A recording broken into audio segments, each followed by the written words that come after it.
Kinabukasan, isang malamig na simoy ng hangin ang humalik sa pisngi ni Anya Salazar habang nakatingin siya sa balanse ng kanyang bangko. Zero. Isang malaking, nakakabulag na zero. Humigit kumulang 1 taon na siyang walang trabaho. 1 taon na ang nakalipas mula nang bigla na lang naglaho ang kanyang misyon sa ilalim ng E-Alpha Sentinel, ang sikretong ahensya kung saan siya naglilingkod bilang isang top-tier operative.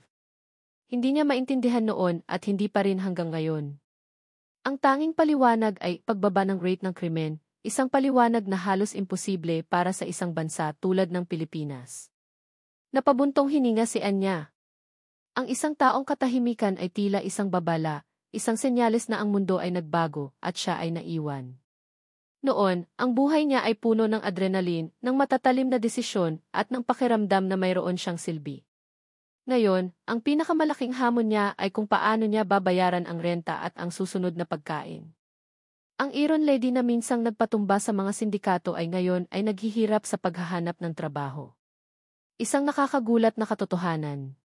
Nagpasya siyang maglakad-lakad sa parke, umaasang makahinga ng sariwang hangin at makahanap ng sagot sa kanyang problema. Gusto niyang takasan, kahit sandali lang, ang mabigat na pakiramdam ng kabiguan. Habang naglalakad, nakita niya ang isang grupo ng mga bata na nakapalibot sa isang maliit na bata. Narinig niya ang mga panunukso, ang mga tawanan. Naalala niya ang sarili niyang kabataan, ang mga panahong pakiramdam niya ay nag-iisa siya. Hoy! Ano nang ginagawa niyo dyan? Matalim na tanong ni Anya. Ang kanyang boses ay may otoridad na kinasanayan niyang gamitin sa kanyang dating trabaho. Nagulat ang mga bata at nagsimulang magtakbuhan. Tumayo ang maliit na batang lalaki, ang kanyang mukha ay puno ng takot at luha. Mga 8 taong gulang siguro, payat, at may malalaking mata na tila kinalulunuran ng kalungkutan. Okay ka lang ba? Malumanay na tanong ni Anya, lumuhod para magpantay sila. Hindi niya inaasahan ang pagdami ng kanyang puso. Tumango ang bata, hindi makatingin sa kanya. Salamat, ate, bulong nito, halos hindi marinig. Ano nang pangalan mo? Tanong ni Anya, nginitian ang bata. Angelo po, sagot nito. Pero tawagin mo na lang po akong Jello. Ang simple, inosenteng pangalan na iyon ay tila lumambot sa mga matalim na gilid ng puso ni Anya. Gusto niyang yakapin ang bata, ngunit nagpigil siya. Ito ay isang sandali ng koneksyon, isang hindi inaasahang pag-usbong ng pakiramdam na may silbi siya muli. Biglang may dumating na isang lalaking nakasuot ng itim na suit, may earpiece sa tainga. Jello! Nasaan ka, bata ka? Nagulat si Jello at mabilis na nagtago sa likod ni Anya. Ayoko sa kanya, ate. Masungit siya, bulong ni Jello. Sir, sabi ng lalaki, tumango kay Anya. Salamat po sa pagtulong sa kanya. Ako po si Manong Ben, ang kasama niya. Tiningnan niya si Anya mula ulo hanggang paa, tila may sinisuri. Walang anuman, sagot ni Anya. Bakit mag-isa lang ang bata? At bakit siya binubuli? Nag-atubili si Manong Ben, may konting problema po sa school. Pero naayos na po. Kinuha niya ang kamay ni Jello, ngunit kumapit si Jello kay Anya. Hindi, Manong Ben. Gusto ko si Ate Anya, sigaw ni Jello. Siya na lang ang kasama ko. Napangiti si Manong Ben, kung ganoon po, ma'am, baka gusto niyo pong magtrabaho sa amin. Kailangan po talaga ni Yaong Master Jello ng bagong yaya. Napaisip si Anya. Yaya. Hindi ito ang inaasahan niyang trabaho. Siya, isang dating easy, magiging yaya. Ngunit naisip niya ang kanyang walang laman na bangko. Anong klaseng trabaho po? Kailangan po namin ng full-time. May sarili po kayong kwarto sa mansyon. Magandang sweldo po. Ani Manong Ben, kung interesado po kayo, maaari po ba kayong sumama sa akin ngayon? Para ma-interview kayo ng amo ko. Nag-atubili si Anya, ngunit ang tingin ni Jello sa kanya ay may pag-asa. At ang salitang magandang sweldo ay pumukaw sa kanyang pag-iisip. Hindi niya akalain na ang pagligtas sa isang bata ay magbubukas ng pinto sa isang bagong trabaho. Sige po, sagot niya, sasamahan ko kayo. Hindi niya alam na ang desisyong ito ay magbabago sa kanyang buong buhay. Sa hindi inaasahang pagkakataon, ang kanyang landas ay nagtungo sa isang mundo na pinilit niyang kalimutan. Pumasok si Anya sa mansyon ng mga Valenzuela. Ito ay isang lugar na halos hindi niya maintindihan. malaki, marangya, at puno ng mga mamahaling bagay, ngunit mayroong kakaibang katahimikan na tila nagkukubli ng maraming lihim. Ang hangin ay mabigat sa mga hindi sinasabing kwento. Mas malaki pa ito sa mga opisina ng Alpha Sentinel na kinasanayan niya, at mas maraming nagtatago. Pagpasok pa lang niya, bumungad sa kanya ang isang matandang babae na nakasuot ng uniforme ng mayordoma. Siya si Yaya Elena, na tila ang taong namumuno sa lahat sa loob ng bahay, maliban sa may-ari mismo. Binigyan siya ng direksyon sa isang maliit na silid na magiging kanyang tahanan. Simple lang ito, pero malinis at komportable. Pero ramdam ni Anya na may mga matang nagmamasid sa bawat galaw niya. Ang kanyang instinct bilang isang ahente ay agad na nag-activate. Nagsimula ang kanyang trabaho bilang yaya. Nagsimula siyang mag-adjust, hindi sa pagiging yaya, kundi sa pagiging isang ahente na nagpapanggap na yaya. Sa unang araw pa lang, ipinakita niya ang kanyang profesionalismo. Mabilis niyang nakuha ang loob ni Jello. Ang bata ay sadyang malambing at uhaw sa atensyon, bagay na hindi niya nakikita sa mga nakaraang kasama ni Jello. Nagulat siya sa sarili niya kung gaano kabilis niya naramdaman ang pagmamahal sa batang ito. Ang kanyang misyon, o ang kanyang pagpapanggap, ay tila nagiging totoo. Isang hapon, habang naglalaro sila sa hardin, napansin ni Anya ang dalawang lalaking nakatayo malapit sa gate. Hindi sila ang normal na security guard. May kakaiba sa kanilang tindig, sa paraan ng kanilang pagtingin sa paligid. Ang mga mata ni Anya, na sanay sa pagmamasid sa mga panganib, ay agad na napansin ang mga detalye, ang bahagyang umbok sa ilalim ng kanilang jackets, ang kanilang mga tingin na palaging nakatuon sa mga puntos ng labasan. Hindi lang ito mga security guard. Ito ay mga bodyguards na may military-grade training, o mas malala pa. Ate Anya, tignan mo.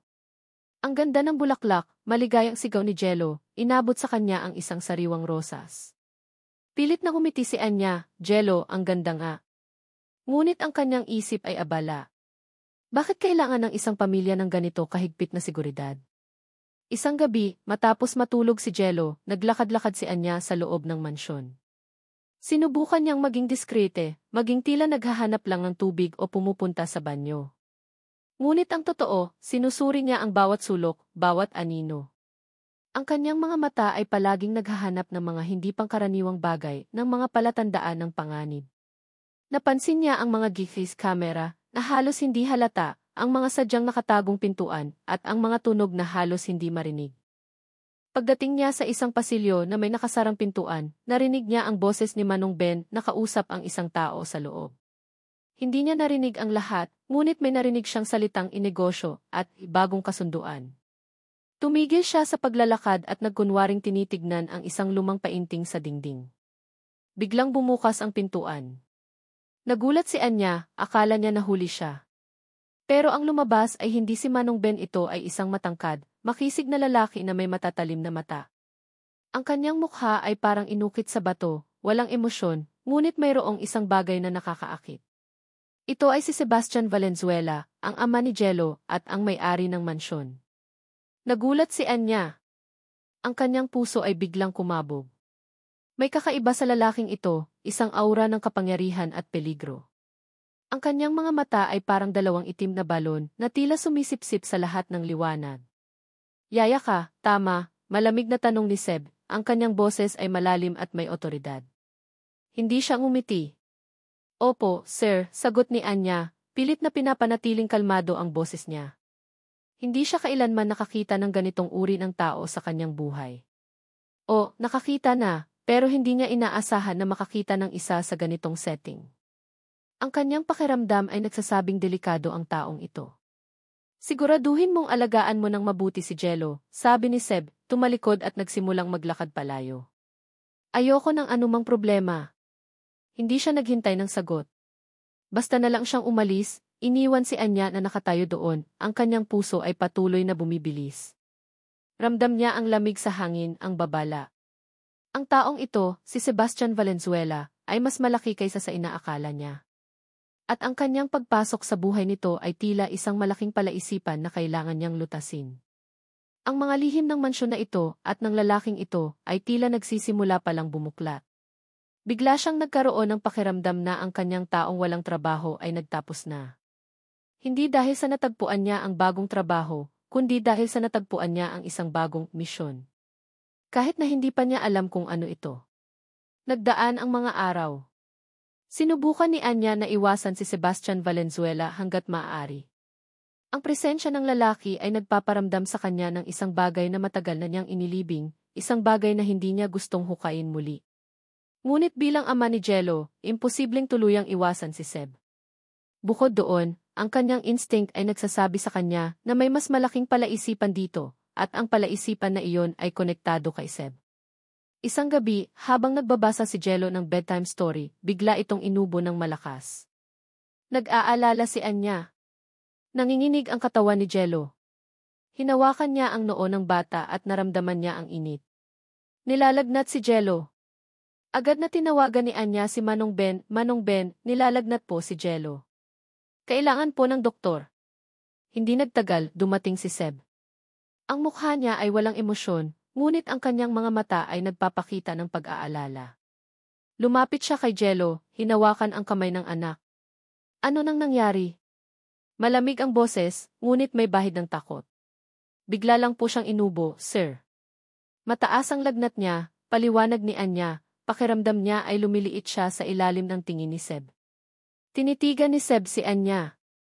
Sa mga sandaling iyon, habang ang pag-aalala para kay Jello ay naglalabas ng bahagyang emosyon sa kanyang mukha, biglang bumalik ang alaala kay Anya.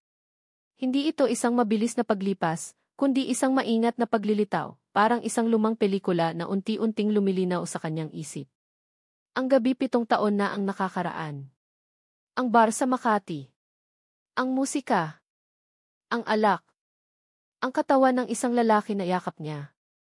Ang mga labi niya na humahalik sa kanyang liig. Ang kanyang buhok na amoy usok at isang mamahaling kolog. Ang dilim ng silid ng hotel. Ang paggising niya kinabukasan na walang naalala, kundi ang isang malabong mukha, at ang kanyang sarili na nagmamadaling umalis ng hindi lumingon. At ngayon, ang lalaking iyon ay nasa harapan niya. Ang parehong matalim na panga, ang parehong matatalim na mata, kahit na mas malamig ngayon. Ang parehong malakas na tindig. Ito si Seb. Hindi siya maaaring magkamali. Ang kanyang puso ay biglang kumabog ng mabilis, mas mabilis kaysa sa anumang nakatagpo niya sa kanyang buhay bilang ahente. Hindi ito takot. Ito ay isang uri ng shock, isang halo ng gulat at isang kakaibang pakiramdam ng kapalaran. Pumikit si Anya, sinubukang burahin ang imahe. Hindi. Hindi pwede. Impossible. Sa lahat ng tao, bakit siya pa? Ang isa sa mga pinakamalaking pagkakamali sa kanyang buhay, ngayon ay nasa harapan niya, at siya pa ang naging amo niya. Ang kanyang sikreto, ang kanyang ibangungot, ay muling nagparamdam. May problema ba, yayaan niya? Tanong ni Seb, ang kanyang tinig ay nagpapabalik kay Anya sa realidad. Ang kanyang mga mata ay matalim, parang alam niya kung ano ang tumatakbo sa isip ni Anya. Pilit na umiti si Anya. Wala po, sir. Nag-aalala lang po ako kay Jello. Ang kanyang boses ay tila may bahid ng panginginig na halos hindi niya makontrol. Ang kanyang mga kamay ay bahagyang pinawisan. Ang pagiging ahente ay nagturo sa kanya na itago ang kanyang emosyon, ngunit ngayon, tila nawalan siya ng kontrol. Manong Ben, tawagan mo na ang doktor, utos ni Seb, hindi inaalis ang tingin kay Anya. Tila may hinahanap siya sa mga mata nito o may sinusuri. Ang kanyang tingin ay matalim, parang isang skalpel na humihiwa sa kanyang kalooban. Habang hinihintay nila ang doktor, naglakad-lakad si Seb sa kwarto, ang kanyang mga kamay ay nasa bulsa. Bawat galaw niya ay tila may kapangyarihan.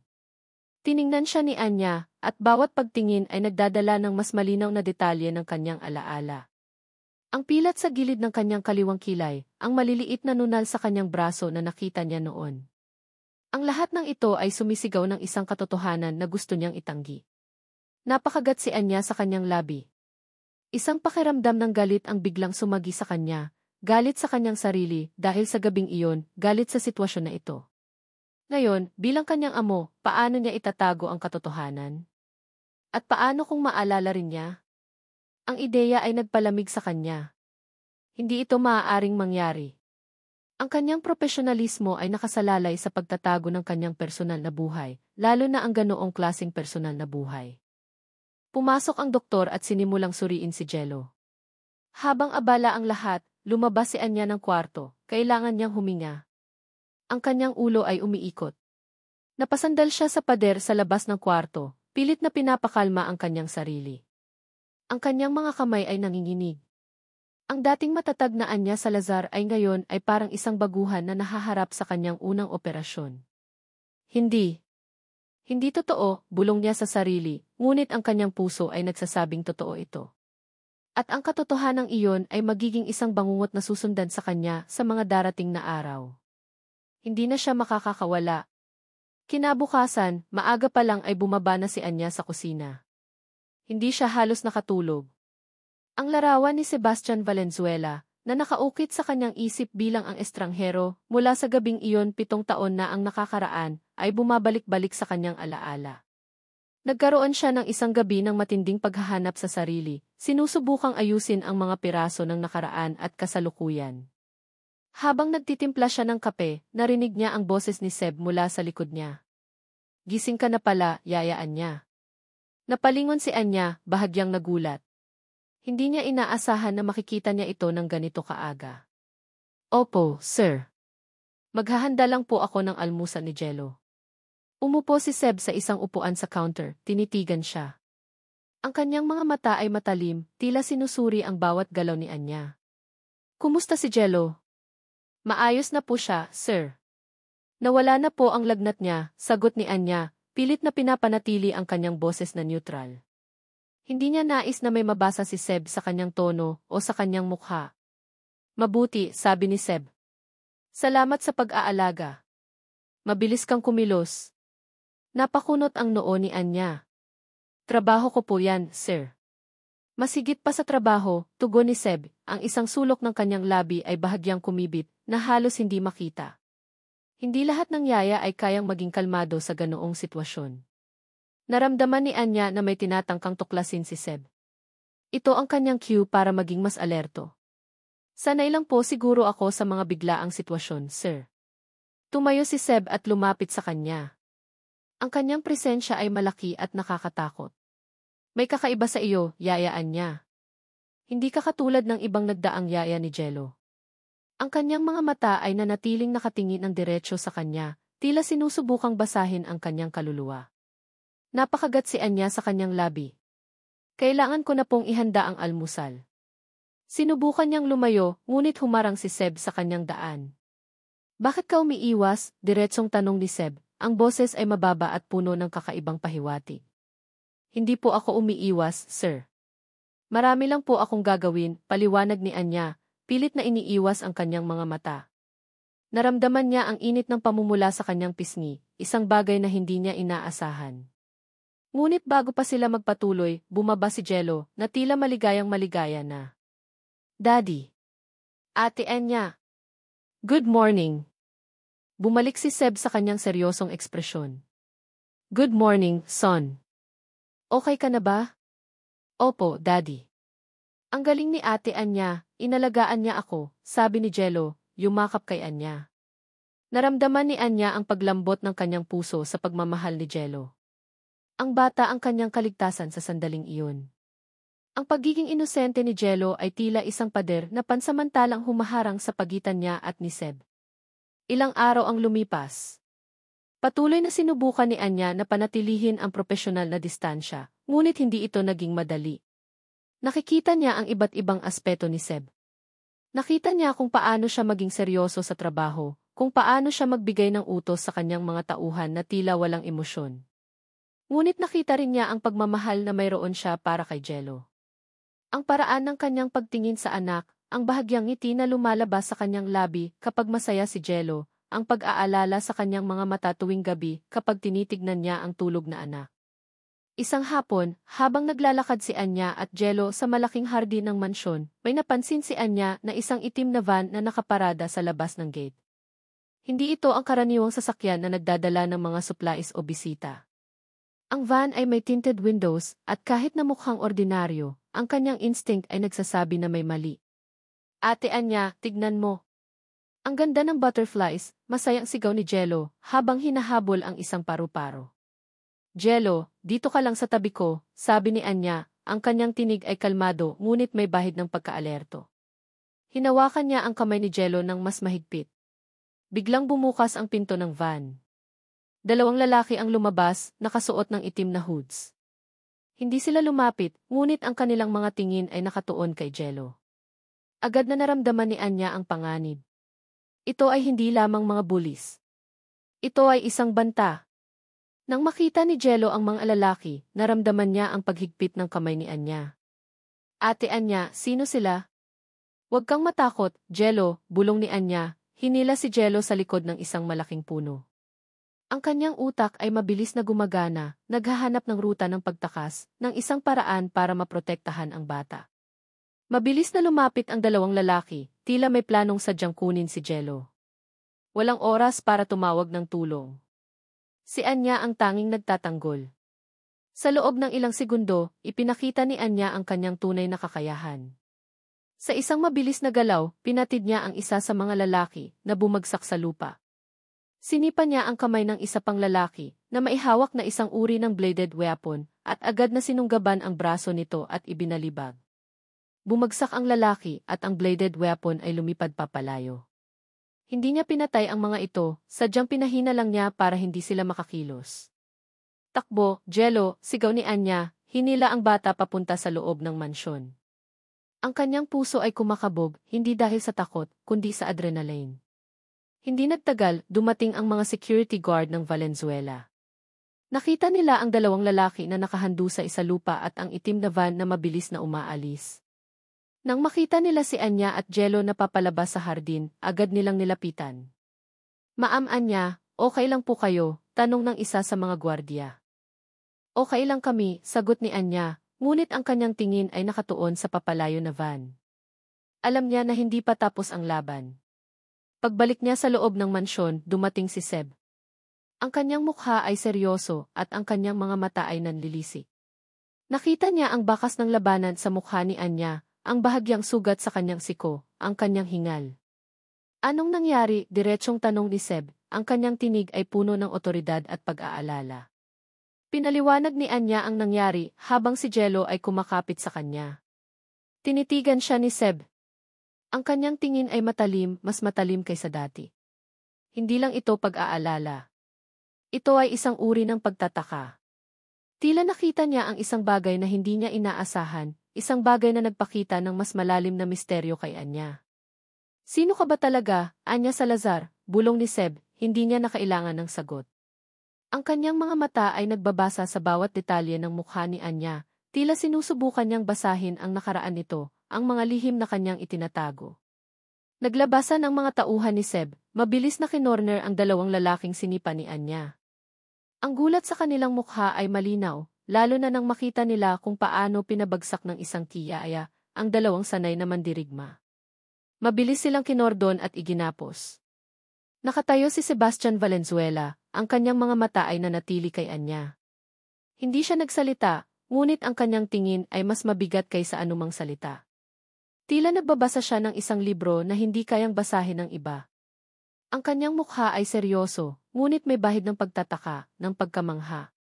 Nakita niya ang isang bagay na hindi niya inaasahan, isang puwersa na hindi niya nakita. Sir, okay lang po ba kayo? Tanong ng isa sa kanyang mga tauhan, inilalabas ang kanyang cellphone. Hindi pinansin ni Seb ang tanong. Lumapit siya kay Anya. Sino ka ba talaga, Anya Salazar? Ulit niya, ngayon ay mas malakas ang boses. Hindi na ito isang tanong na may pagdududa, kundi isang pahayag, isang pagkilala sa isang kapangyarihan na hindi tugma sa pagiging isang yaya. Napalunok si Anya. Ramdam niya ang lamig ng pawis sa kanyang likod. Ang kanyang lihim ay unti-unting nabubunyag. Ako po si Yaya Anya, sir. Trabaho ko pong protektahan si Jello. Pilit niyang pinapanatili ang kanyang kalmadong disposisyon, ngunit ang kanyang puso ay kumakabog ng malakas. Tumingin si Seb sa mga lalaking nakagapos, pagkatapos ay bumalik ang tingin niya kay Anya. Hindi ganito ang pagprotekta ng isang yaya. Ang galaw mo, ang bilis mo, hindi ito ng isang ordinaryong tao. May kinuha siyang maliit na device mula sa kanyang bulsa, parang isang maliit na earpiece, at ipinasok sa kanyang tainga. Hanapin ninyo ang van na iyan. At alamin kung sino ang nagpadala sa kanila. Mahina niyang utos sa kanyang tauhan. Pagkatapos, kinuha ni Seb ang kanyang cellphone at nagsimulang mag-type. Si Anya, sa kanyang posisyon, ay nakita ang pangalan sa screen, Manong Victor. Iyon ang pangalan ng kanyang pinakamalapit na tauhan, ang kanyang kanang kamay. Kailangan ko ng background check. Lahat ng impormasyon kahit gaano kaliit. Ngayon, utos ni Seb sa kabilang linya. Ang kanyang tingin ay nakatuon pa rin kay Anya, tila sinasabi na ang paghahanap na ito ay para sa kanya. Napalingon si Anya. Ito na nga. Ang kanyang katahimikan sa loob ng isang taon ay magwawakas. Ang kanyang nakaraan ay hahabol sa kanya. Ngunit isang bahagi ng kanyang sarili ay naramdaman ang isang kakaibang ginhawa. Hindi na niya kailangang magtago ng buo. Kinabukasan, isang gabi na ang nakalipas matapos ang insidente. Nasa kanyang kwarto si Anya, hindi makatulog. Ang kanyang cellphone ay umilaw. Isang tawag mula kay Marisol Reyes, ang kanyang pinakamatalik na kaibigan at dating kasamahan sa Alpha Sentinel. Sol, bulong ni Anya, tiningnan ang pinto kung may makakarinig. Anya! Sa wakas sinagot mo ang tawag ko, halos sumigaw si Sol. Ang boses nito ay may bahid ng pag-aalala at pagkadismaya. Nasaan ka? Bakit ka hindi nagpakita? Alam mo ba kung anong nangyayari? Anong nangyayari? Tanong ni Anya, bumangon mula sa kama. Naramdaman niya ang kaba. Ang Alpha Sentinel, Anya halos wala na. Ang dami ng pinatawagan, pinag-resign. May mga nawawala pa nga daw, sabi ni Sol, ang boses ay bumaba, puno ng kalungkutan. May mga balita na may malaking sindikato na tumatago sa gobyerno, at pati ang ahensya natin na apektuhan. Hindi lang yan, Anya. May nagsasabi na baka may mole sa loob, isang trader na nagbebenta ng impormasyon. Nanlumo si Anya. Ang kanyang mundo, ang kanyang pagkakakilanlan bilang isang ahente, ay gumuho sa kanyang harapan. Hindi siya nawala ng trabaho dahil bumaba ang krimen. Nawalan siya ng trabaho dahil ang kanyang pinaglingkuran ay unti-unting sinisira mula sa loob. Ang kanyang pinaniniwalaan, ang katarungan na kanyang ipinaglaban, ay tila isang ilusyon lamang. Sino, Sol? Sino ang gumagawa nito? Mahinang tanong ni Anya, ang kanyang tinig ay halos hindi marinig. Hindi pa namin alam. Pero malaki, Anya. Sobrang laki. Kaya nga, bakit ka nagtatago? Dapat maging maingat ka, sagot ni Sol. Mayroon din akong balita na may mga targets na kasama ang mga dating ahente. Hindi ka ba kinabahan? Biglang may pumasok sa isip ni Anya. Ang pagkawala ng kanyang trabaho, ang pagdami ng kanyang pakiramdam na may mali at ngayon ang sitwasyon sa Alpha Sentinel. Lahat ng ito ay nag-uugnay sa isang malaking, masalimuot na web. Ang kanyang pagiging kuwalang trabaho ay hindi lang basta pagkawala ng trabaho. Ito ay posibleng bahagi ng isang mas malaking plano. Kailangan kong mag-ingat, Sol, sabi ni Anya, ang kanyang isip ay nagtatrabaho ng mabilis. Kailangan kong mag-disconnect. Babalikan na lang kita. Anya, huwag ka namang ganyan. Nag-aalala ako sa'yo, sigaw ni Sol, ngunit ibinaba na ni Anya ang tawag. Napaupo si Anya sa kama, ang kanyang isip ay puno ng gulo. Ang kanyang mundo ay hindi na ang dating mundo. Ang katarungan na kanyang pinaniniwalaan ay tila isang biro. Ang kanyang pagkawala ng trabaho ay hindi isang simpleng kabiguan, kundi isang masalimuot na bahagi ng isang mas malaking plano. Ang kanyang pinaglingkuran ay bumagsak. Ang kanyang pagkakakilanlan ay nawala. Naramdaman niya ang isang matinding pagkadismaya, isang kawalan ng direksyon. Saan siya pupunta ngayon? Ang kanyang buhay ay nakasentro sa pagiging isang ahente, sa paglaban sa kasamaan. Ngayon, ang kasamaan ay tila nasa loob na ng sistema. Ito ang kanyang key all is lost moment, isang kawalan ng pag-asa. Biglang, bumukas ang pinto ng kanyang kwarto. Napalingon si Anya, handang lumaban. Ngunit nakita niya si Sebastian Valenzuela na nakatayo doon. Ang kanyang mukha ay seryoso. May hawak siyang isang folder. Nag-iisa ka bang umiinom ng kape? Tanong ni Seb, ang kanyang tinig ay may bahid ng pagtataka. Tiningnan niya si Anya at nakita niya ang lumbay sa mga mata nito. Hindi ito ang Anya na matapang na nakipaglaban sa mga lalaki. Ito ay isang Anya na tila nawawala ng pag-asa. Lumapit si Seb at iniabot ang folder kay Anya. Nakita ko ito. Hindi ka ordinaryong tao. Napaatras si Anya. Alam niyang ito ang kanyang background check. Ang lahat ng kanyang pagtatago, lahat ng kanyang pagsisikap ay nabasura. Ang kanyang pagkabigo ay malinaw sa kanyang mukha. At sa mga sandaling iyon, hindi na niya kayang magpanggap. Ang mga anino ng kanyang nakaraan at ng kanyang kasalukuyan ay nagsalubong sa liwanag. Hindi niya alam kung anong mangyayari, pero alam niyang magbabago ang lahat. Nakatingin si Anya sa folder sa kanyang kamay. Ang kanyang mukha ay blanko, ngunit sa loob niya, isang bagyo ng emosyon ang nagaganap. Natunton na siya. Hindi niya akalain na ganito kabilis. Inangat niya ang tingin kay Seb, ang kanyang mga mata ay nagtagpo sa matatalim na tingin nito. Ang kanyang huling depensa ay bumagsak na. Ako si Anya Salazar. At, dati akong ahente ng Alpha Sentinel, pag-amin ni Anya, ang kanyang boses ay kalmado kahit na nanginginig ang kanyang loob. Kaya ako nasa bahay mo, sir, ay dahil kailangan ko ng trabaho. At pinoprotektahan ko ang anak mo dahil siya ang rason kung bakit ako nanatili. Hindi kumurap si Seb. Kailangan ng trabaho. Isang ahente. May pagdududa sa kanyang tinig. Ang mga ahente ay hindi basta-basta nawawala ng trabaho. Lalo na ang isang gaya mo. Kinuha niya ang folder mula kay Anya, ipinagpatuloy ang pagtingin sa mga dokumento. Kaya ko nga po sinabi, may kakaiba, bulong ni Anya, ang kanyang tingin ay lumayo. Hindi ko rin po alam ang buong detalye. Pero ang alam ko, nawalan ako ng trabaho dahil nagkakagulo na ang ahensya. May mga balita na may tumatago sa loob at baka nga may traidor. Biglang tumahimik si Seb. Napatigil siya sa pagtingin sa folder. Isang traidor, ulit niya, ang kanyang mga mata ay nanliit. Opo, sagot ni Anya, humarap muli sa kanya. Hindi lang ako ang nawalan ng trabaho. Marami. May mga nawawala pa nga daw. Ang tinig niya ay puno ng pagkadismaya. Ang Alpha Sentinel, sir, ang akala ko ay ang tanging lugar kung saan mayroong katarungan. Pero ngayon parang nilulunok na rin sila ng dilim. Narinig niya ang pagbuntong hininga ni Seb. Hindi ito isang ordinaryong tunog. Ito ay tunog ng isang taong may mabigat na pasanin. Ang akala mo lang, Anya Salazar, sabi ni Seb, tumalikod at naglakad patungo sa bintana. Ang kanyang likod ay malapad at tila nagkukubli ng maraming lihim. Ang katarungan ay isang ilusyon lang sa mundong ito. Lalo na sa mundo namin. Hindi sumagot si Anya. Naramdaman niya ang pagkonekta sa mga salita ni Seb. Ito ang kanyang kinatatakutan.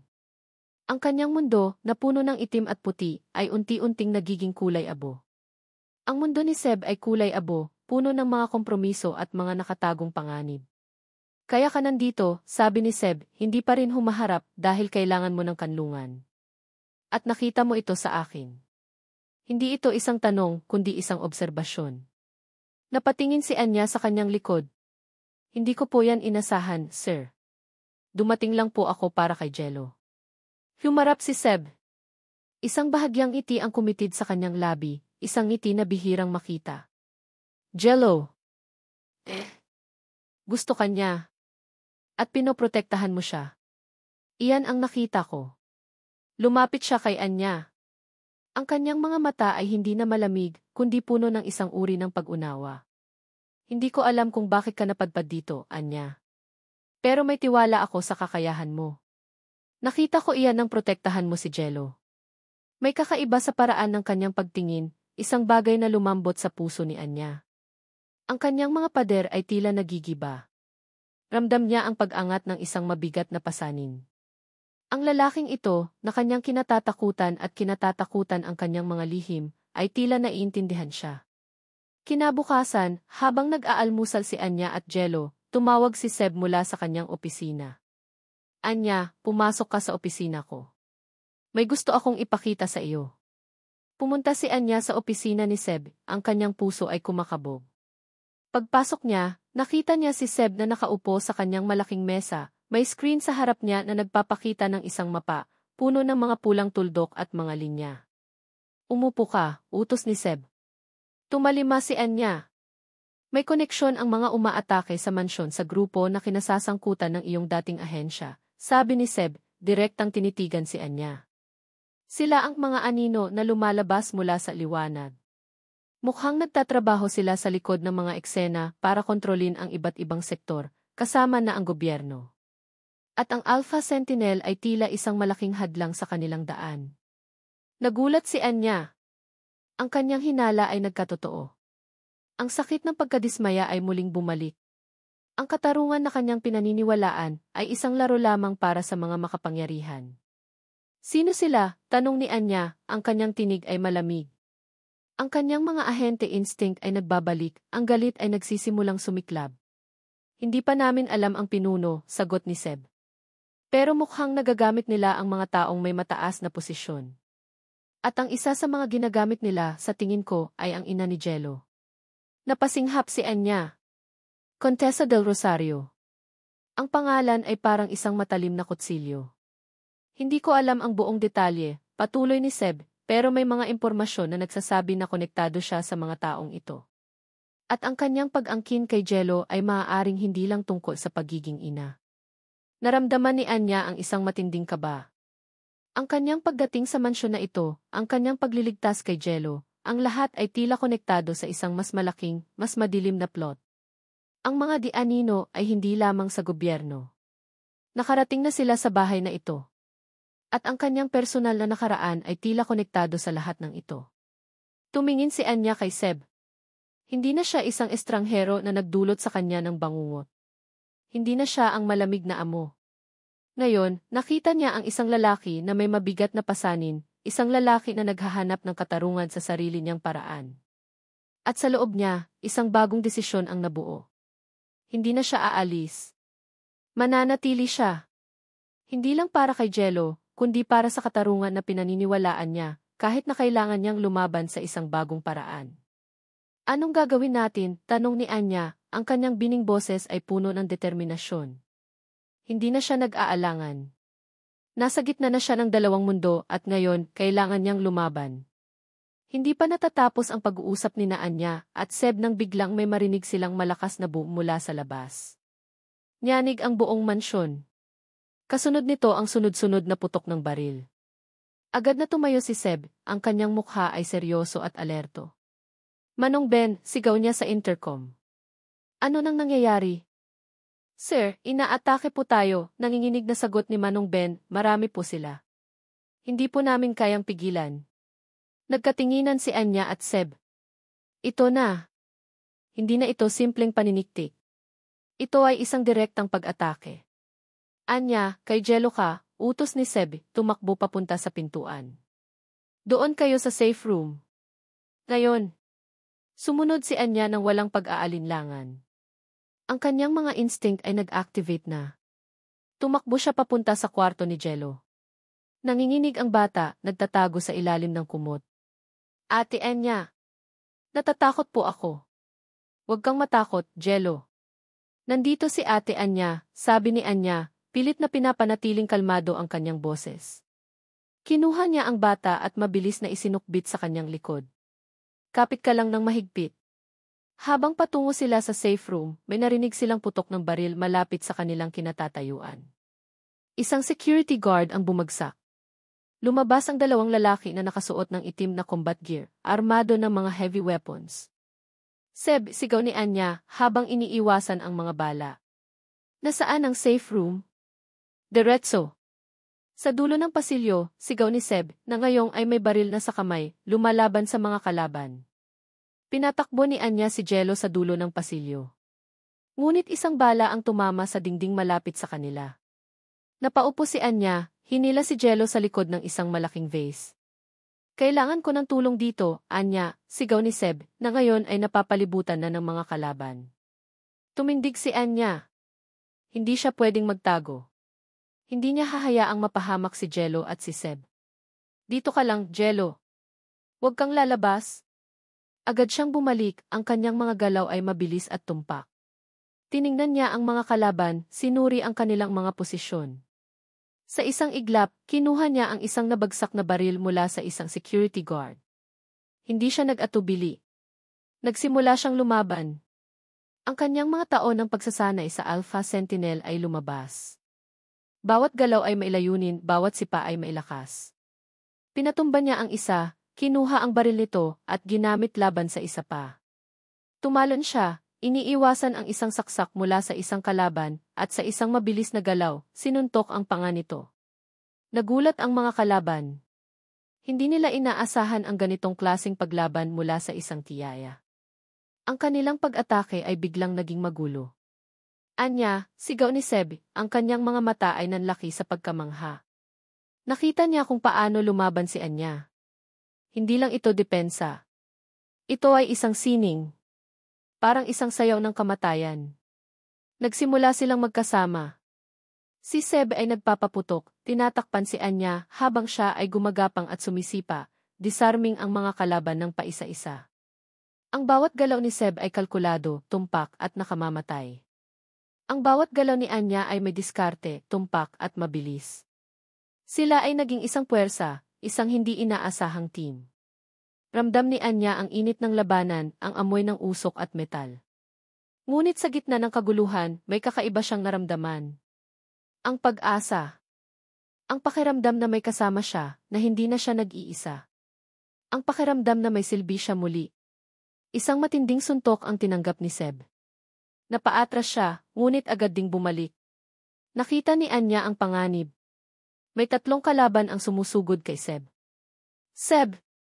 Sa likod mo, sigaw ni Anya, at sa isang iglap, bumato siya ng isang vase na tinamaan ang ulo ng isa sa mga kalaban.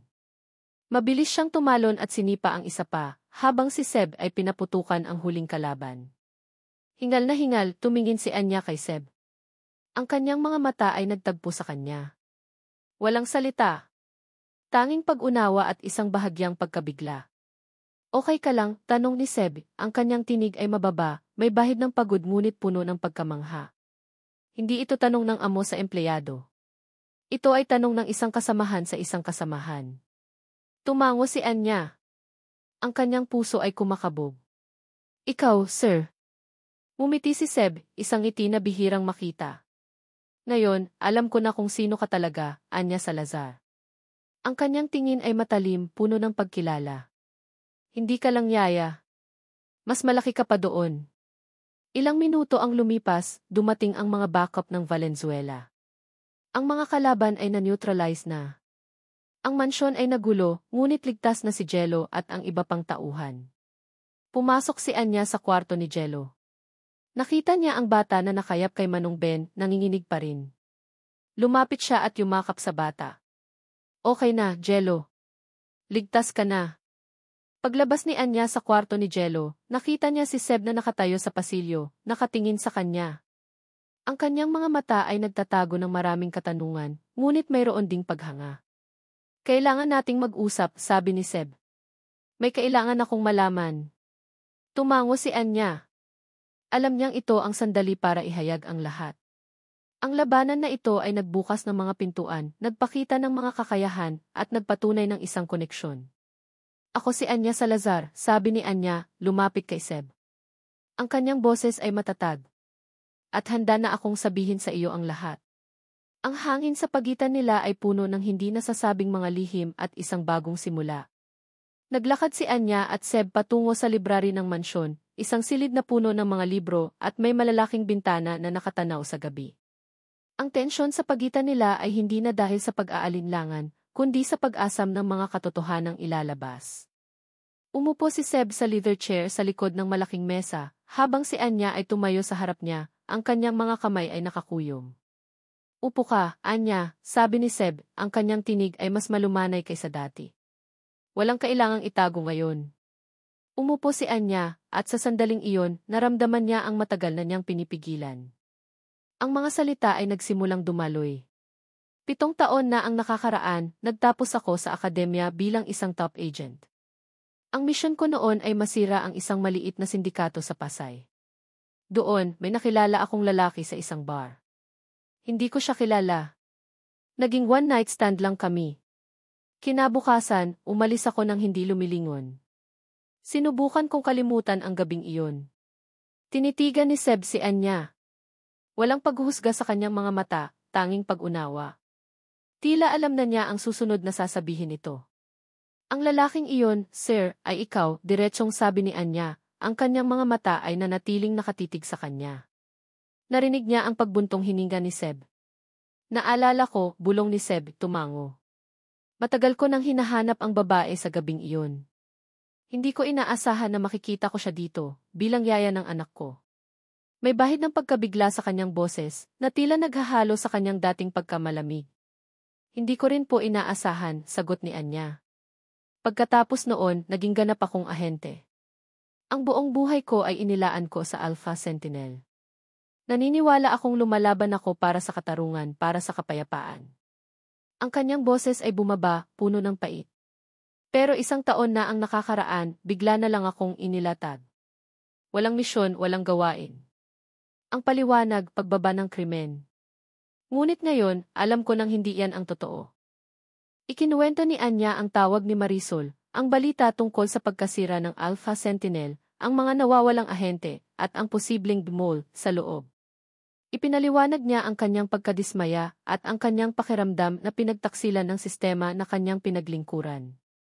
At ngayon, patuloy ni Anya, nakita ko ang ebidensya na pinapakita niyo. Na ang mga umaatake sa inyo ay konektado sa mga taong sumisira sa ahensya ko. Na ang aking pagdating dito ay hindi lang basta aksidente. Tumayo si Seb at lumapit sa kanya. Hindi lang ikaw ang may mga lihim, Anya. Ang kanyang mga mata ay niningning sa ilalim ng ilaw.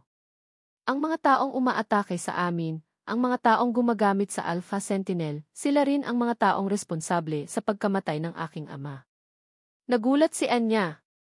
Ang kanyang puso ay kumabog. Ito ay isang bagong layer ng impormasyon, isang koneksyon na hindi niya inaasahan. Ang aking ama ay isang negosyante, ngunit may mga koneksyon din siya sa ilalim ng lupa, paliwanag ni Seb, ang kanyang tinig ay puno ng bigat. Sinubukan niyang linisin ang aming pangalan, ilipat ang aming operasyon sa mas lehitimong negosyo.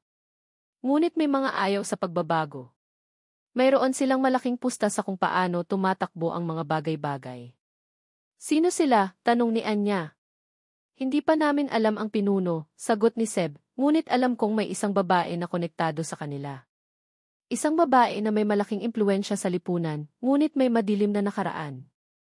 Tumingin siya kay Anya. Isang babae na matagal nang pinaghihinalaan kong may kinalaman sa pagkamatay ng aking ama. Ang kanyang pangalan ay Contessa del Rosario. Nanlaki ang mga mata ni Anya. Ang kanyang buong katawan ay nanlamig. Contessa del Rosario. Ang ina ni Jello. Tumango si Seb. Ang dating asawa ko. Nagsimula siyang maging ambisyoso, makipag-ugnayan sa mga maling tao. Ginagamit niya si Jello para sa sarili niyang agenda, at alam kong may mas malalim siyang motibo kaysa sa pagkuha lang ng karapatan sa anak ko. Ang lahat ay nag-ugnay sa isip ni Anya. Ang gulo sa Alpha Sentinel, ang pag-atake sa mansyon, ang paglitaw ni Contessa, at ang kanyang sariling nakaraan. Ang lahat ay tila bahagi ng isang malaking, masamang laro. Ang kanyang one-night stand na dapat ay isang nakalimutang alaala, ay naging sentro ng isang digmaan. Ano ng plano mo? Tanong ni Anya, ang kanyang tinig ay puno ng determinasyon. Hindi na siya isang ahente na nagtatago. Hindi na siya isang yaya. Siya ay isang babaeng may personal na pusta sa laban na ito. Tinitigan ni Seb si Anya. Isang bahagyang ngiti ang kumitid sa kanyang labi. Ang plano ko ngayon, kasama ka na rito. Lumapit siya kay Anya at hinawakan ang kanyang kamay. Ang init ng kanyang palad ay kumalat sa kanyang katawan. Kailangan ko ang iyong kakayahan, Anya. Ang iyong katalinuhan. Ang iyong tapang. Kailangan kong protektahan si Jello.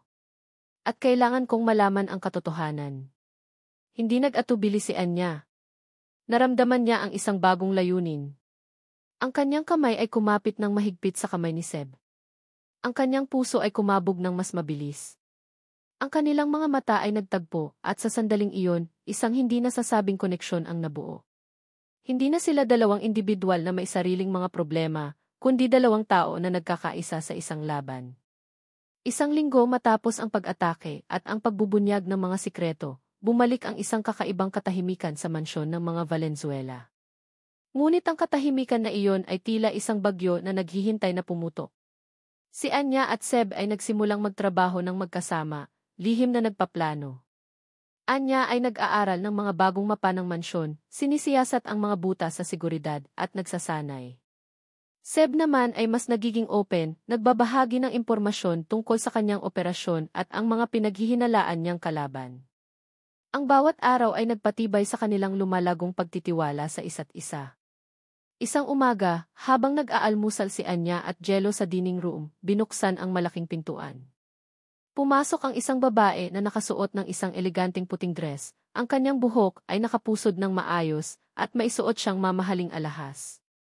Ang kanyang mukha ay maganda, ngunit ang kanyang mga mata ay matatalim, at mayroong isang aura ng pagkamataas na tila nagpapalamig sa buong silid. Siya si Contessa del Rosario, ang ina ni Jello. Napatigil si Anya sa pagsubo. Ang kanyang instinct ay agad na nagsabi na delikado ang babaeng ito. Ang ngiti sa mga labi ni Contessa ay tila isang maskara, nagtatago ng isang bagay na mas madilim. Angelo, aking anak. Kumusta ang aking pinakamamahal na prinsipe? Malambing na sabi ni Contessa, ngunit ang kanyang tingin ay bahagyang dumako kay Anya, na may bahid ng pagkainsulto.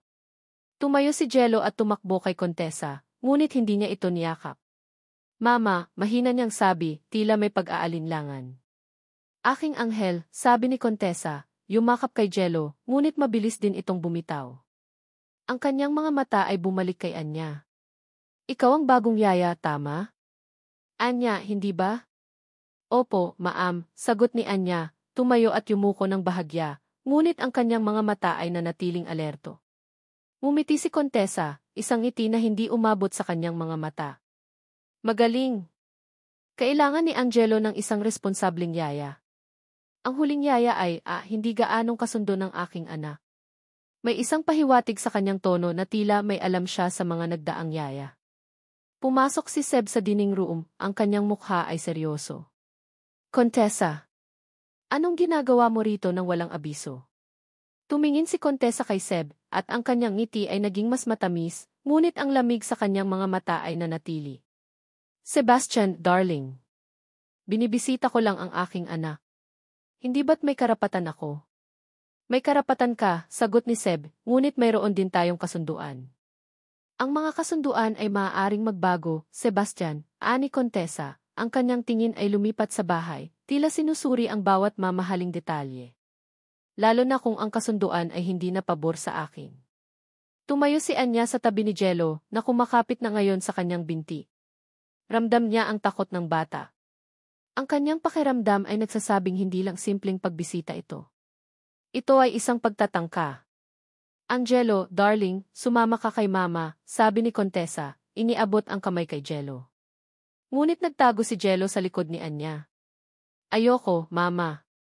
Dito lang ako kay ate Anya. Nanliit ang mga mata ni Contessa.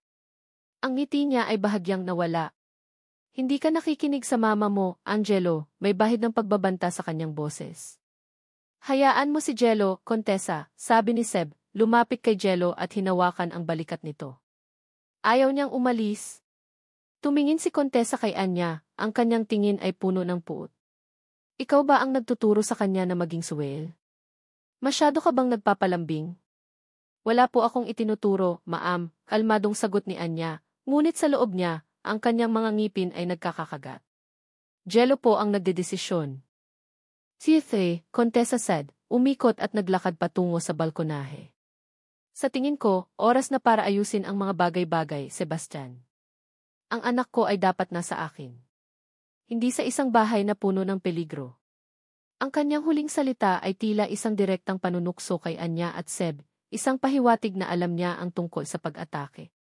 Naramdaman ni Anya ang paghigpit ng panga ni Seb. Hindi ko hahayaang mapahamak si Jello, Contessa, sabi ni Seb, ang kanyang boses ay malamig at puno ng pagbabanta. Ngumiti si Contessa. Alam kong hindi, Sebastian. Kaya nga, kailangan nating ayusin ang pag-aalaga kay Angelo. Sa tingin ko, oras na para manirahan siya sa akin. Sa isang mas ligtas na lugar.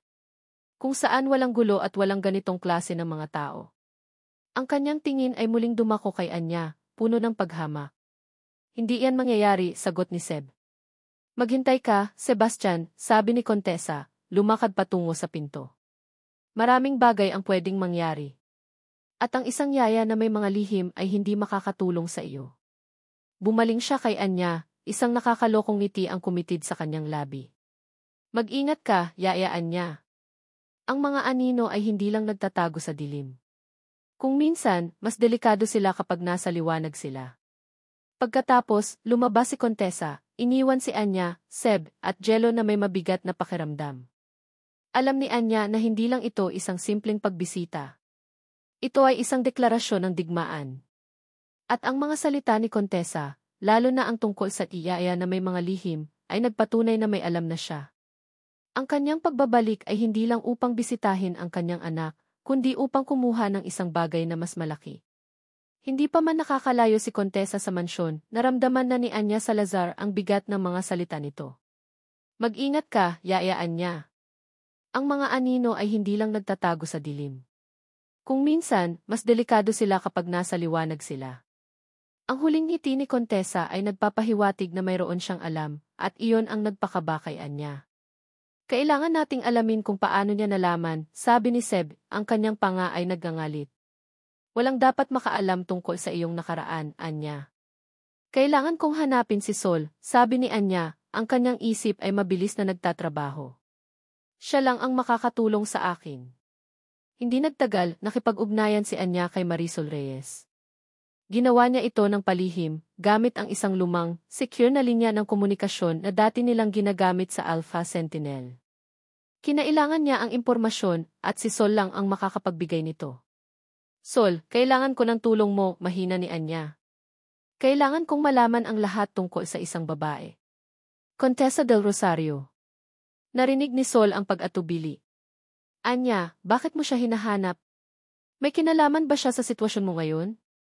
Ikinuwento ni Anya kay Sol ang buong kwento, mula sa pagiging yaya ni Jello hanggang sa pag-atake sa mansyon at ang paglitaw ni Contessa. Hindi niya binanggit ang kanyang personal na koneksyon kay Seb, ngunit ipinahiwatig niya ang mga panganib na kanilang kinakaharap. Contessa del Rosario, ulit ni Sol, tila nag-iisip. Sandali.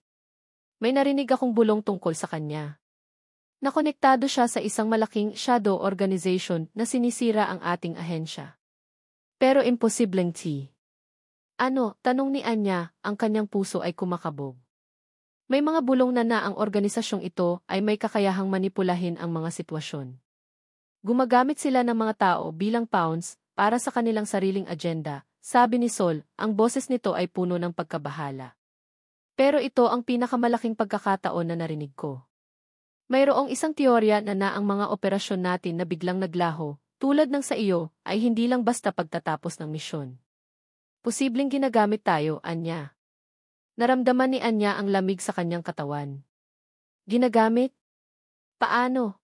Kung ikaw ay inilagay sa isang posisyon na makakapagbigay sa kanila ng impormasyon, o kung ikaw ay ginamit para makalapit sa isang target, nang hindi mo nalalaman. Paliwanag ni Sol. Ang mga recruitment nila ay napakahusay. Hindi mo malalaman na ikaw ay bahagi ng kanilang plano hanggang sa huli na ang lahat. Biglang nag-flash sa isip ni Anya ang mga pangyayari. Ang kanyang pagkawala ng trabaho. Ang kanyang paghahanap ng trabaho. Ang pagligtas niya kay Jello. Ang lahat ay tila isang perpektong serye ng mga kaganapan na naghatid sa kanya sa mansyon ng Valenzuela. Ang kanyang ki-aksidente na pagkakakilala kay Jello sa parke na nagtulak sa kanya upang maging yaya. Ito ba ay totoo? Sol, kailangan kong malaman ang tungkol sa unang yaya ni Jello. Utos ni Anya, ang kanyang bining boses ay puno ng pagkaalarma. At ang mga yaya bago ako. Lahat ng detalye. Hindi nagtagal, nagpadala si Sol ng impormasyon. Ang mga unang yaya ay tila walang problema, ngunit ang huling dalawa, bago kay Anya, ay biglang umalis na walang dahilan na may kasamang malaking bayad. At ang pinaka-nakakagulat, ang isa sa kanila ay mayroon ding dating background na kahawig ng sa kanya, isang dating security personnel na may karanasan sa pagsubaybay, ngunit sa mas maliit na skala. Napakagat si Anya sa kanyang labi. Ang mga piraso ay nagsisimulang magkabit. Kinagabihan, pumasok si Anya sa opisina ni Seb.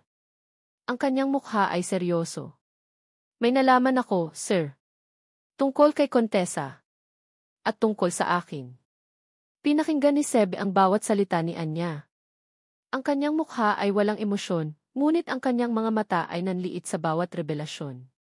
Nang marinig niya ang tungkol sa koneksyon ni Contessa sa Shadow Organization at ang posibleng paggamit kay Anya, napahigpit ang kanyang hawak sa kanyang upuan. Kung ganoon, sabi ni Seb, ang kanyang tinig ay mababa at puno ng galit, ang lahat ay isang plano. Ginagamit kanya para makalapit sa akin. Para makontrol si Jello. Hindi lang yan, sir, sabi ni Anya, inilabas ang kanyang cellphone at ipinakita ang impormasyon tungkol sa mga nagdaang yaya. Ang pagkalat ng balita tungkol sa inyong pamilya, ang aksidente na nakita ko si Jello sa parke. Lahat ay tila pinlano. Biglang nagkaroon ng realization si Anya. Ang araw na iyon sa parke. Ang mga batang nambubuli kay Jello. Hindi ito isang random na pangyayari. Kung ang lahat ay planado, kung ginagamit siya bilang isang tipaon, kung gayon ang pagbuli kay Jello ay maaaring sadyang inayos upang doon siya makapasok sa eksena. Napaatras si Anya. Ang kanyang mga mata ay nanlaki sa sobrang pagkabigla. Naramdaman niya ang isang matinding suntok sa kanyang puso. Ang lahat ng kanyang pagkakakilanlan, ang kanyang pakiramdam na may silbi siya, ang kanyang pakiramdam na siya ay bayani lahat ay gumuho. Siya ay hindi isang bayani na nagliligtas sa isang bata. Siya ay isang kasangkapan lamang. Isang tipaon na inilagay sa lugar. Ang kanyang pagkadismaya ay hindi na lamang tungkol sa kanyang trabaho. Ito ay tungkol sa kanyang pagkatao. Ang kanyang buong pagkatao ay tila isang kasinungalingan, isang bahagi ng isang masamang laro. Ang sakit ng pagtataksil ay mas matindi kaysa sa anumang pisikal na sugat. Hindi, bulong ni Anya, napaupo sa sahig, ang kanyang mga kamay ay napasubsob sa kanyang mukha. Nanginginig ang kanyang buong katawan. Hindi totoo yan.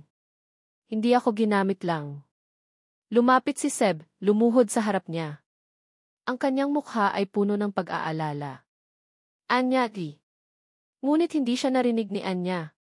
Ang lahat ng kanyang pinaniniwalaan ay naglaho. Ang kanyang misyon. Ang kanyang pangarap. Ang kanyang pagiging ahente. Ang lahat ng ito ay isang malaking kasinungalingan. Sa sandaling iyon, naramdaman niya ang matinding kawalan ng pag-asa. Siya ay ginamit, itinapon, at ngayon, ang kanyang pinakadakilang tagumpay, ang pagliligtas kay Jello, ay naging isang patunay lamang na siya ay isang sunod-sunuran. Ang kanyang buong pagkatao ay nawala. Ito ang kanyang pinakamababang punto. Ang kanyang key all is lost to moment. Nanginginig ang buong katawan ni Anya habang nakaupo sa sahig, ang mga kamay ay nakatakip sa kanyang mukha. Ang katotohanan na siya ay ginamit, na ang kanyang pagiging tibayani ay isang manipulasyon lamang, ay nagwasak sa kanya. Ang lahat ng kanyang pinaniniwalaan ay gumuho. Yumuko si Seb, ang kanyang kamay ay marahang ipinatong sa balikat ni Anya. Anya, makinig ka sa akin. Ang kanyang boses ay malumanay, ngunit may otoridad. Hindi ka ginamit. May mga nagplano. May nagmanipula ng sitwasyon. Pero ang mga desisyon mo, ang mga galaw mo, ang pagmamahal mo kay Jello, lahat yan ay tunay. Hindi ka paon, Anya. Ikaw ang nagpatumba sa mga umaatake. Ikaw ang nagligtas kay Jello. Ikaw ang pumili na manatili dito. Dahan-dahang inalis ni Anya ang kanyang mga kamay sa mukha. Ang kanyang mga mata ay puno ng luha, ngunit nagsisimulang luminaw.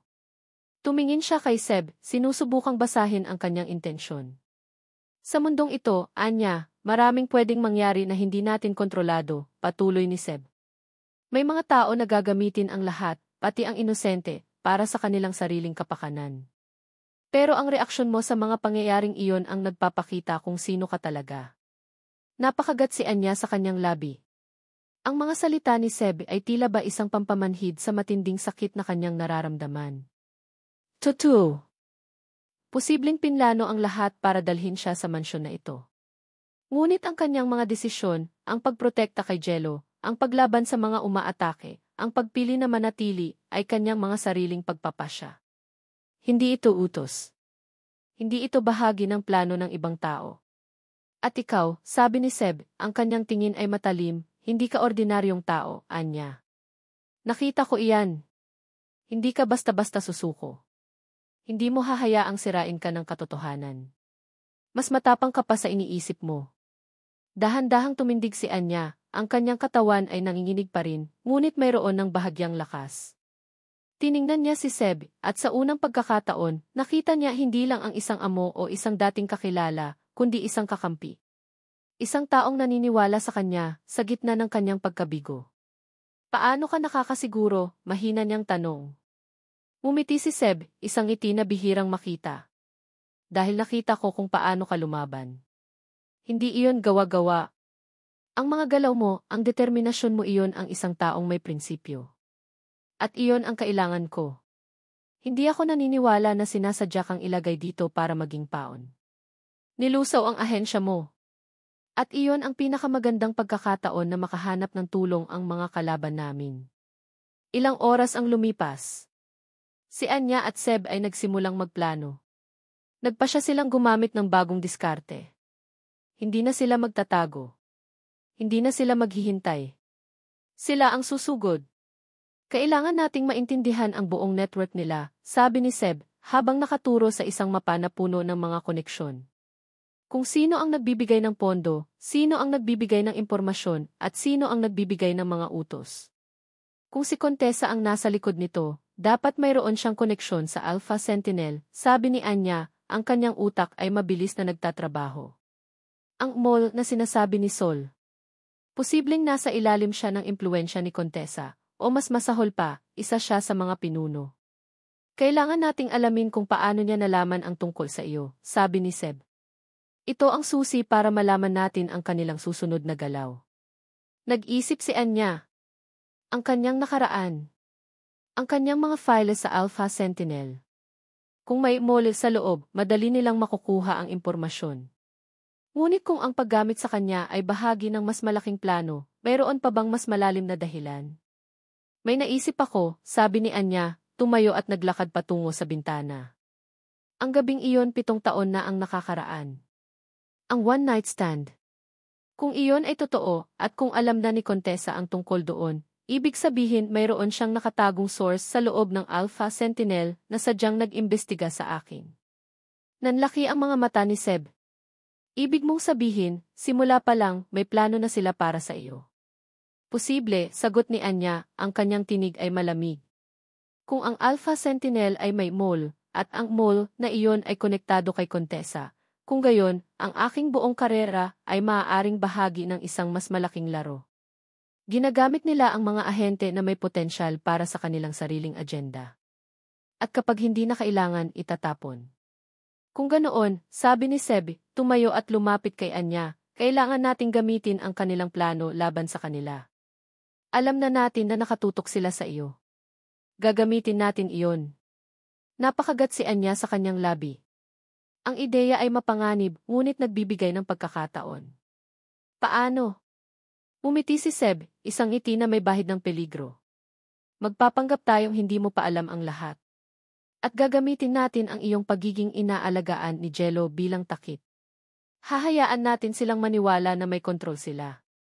Pero sa totoo, tayo ang magkokontrol ng laro. Tiningnan ni Anya si Seb. Naramdaman niya ang isang bagong apoy sa loob niya. Hindi na siya isang biktima. Hindi na siya isang sunod-sunuran. Siya ay isang mandirigma at mayroon siyang kaalyado. Ang kanyang pagkadismaya ay napalitan ng determinasyon. Ang dilim ay unti-unting lumilinaw at nakita niya ang liwanag sa dulo ng lagusan. Ang laban ay nagsisimula pa lang. Nagsimula ang bagong misyon ni Anya at Seb. Ang tensyon sa pagitan nila ay napalitan ng isang pinaghalong pagtitiwala at pag-asa. Si Anya ay bumalik sa kanyang papel bilang yaya, nagpapanggap na walang kaalam-alam sa mga nagaganap, ngunit sa likod ng mga eksena, siya ay isang ahente na naghahanda para sa digmaan. Isang araw, habang nag-aaral si Jello, kasama si Anya sa living room, pumasok si Manong Ben, ang kanang kamay ni Seb. May dala siyang folder, ang kanyang mukha ay seryoso. Sir Sebastian, dumating po ang ebidensya mula sa mga tauhan. Kinumpirma nila na konektado ang mga umaatake sa kaso ng dating Alpha Sentinel operatives.